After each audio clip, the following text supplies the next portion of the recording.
দারুণ, একদম সমুদ্রের জলটা ওখানে যতটাই খোলা, আর সমুদ্রের মাঝখানে একদম জলটা একদম পুরো গ্রিন, একদম সি গ্রিন যেটাকে আমরা বলি সেটা। ওয়াও,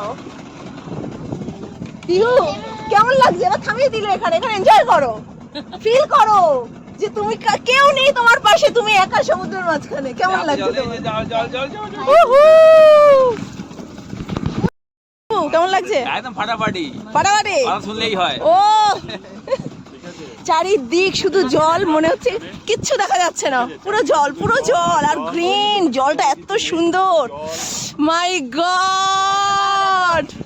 মানে ফার্স্ট টাইম আমি দীঘাতে, এই নিয়ে 8বার না 9বার আমার, কিন্তু ফার্স্ট টাইম আমি এই সি বিচের মানে সি এর একদম মাঝখানে আসলাম। কেমন লাগছে পিহু? একটু উঠে দাঁড়া মা, একটু উঠে দাঁড়া, কিচ্ছু হবে না, উঠে দাঁড়া, দেখ দেখ কেমন লাগছে।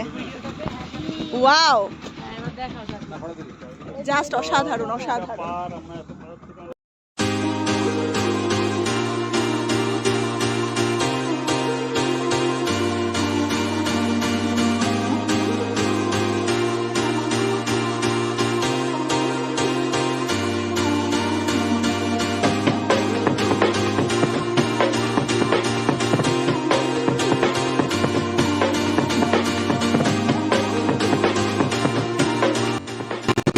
জীবন একটাই, তো জীবনটাকে উপভোগ করা ভীষণ দরকার। তো আমার ফার্স্ট টাইম এই এক্সপিরিয়েন্সটা নিয়ে এত ভালো লাগলো যে কিছু আমি বলার ভাষা পাচ্ছি না।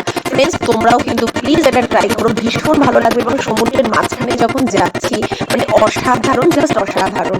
এই অভিজ্ঞতা সত্যি এক মানে অন্যরকম অভিজ্ঞতা। তো ফ্রেন্ডস, তোমাদের কেমন লাগলো অবশ্যই জানিও। তো চলো, এখন কিন্তু আমরা আবার চলে যাচ্ছি সেই সমুদ্র সৈকতে যেখান থেকে আমরা উঠেছিলাম। ভীষণ ভালো, আমাদের পার হেড কিন্তু 300 টাকা করে নিয়েছে। তো তোমরা অবশ্যই যেও এবং এই অভিজ্ঞতাটা তোমরাও নিও। Tata, bye bye.